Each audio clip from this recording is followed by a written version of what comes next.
In front of me is Samsung Galaxy Tab S7, and let me show you how to activate spell checker on the following device.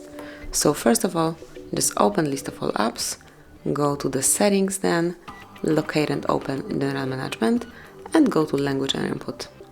Now click on on-screen keyboard and reach Samsung keyboard.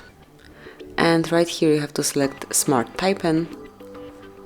Scroll down and you will notice auto spell check. So just click here, and by tapping on this indicator next to the language that you would like to have this spell checker in, you will activate it.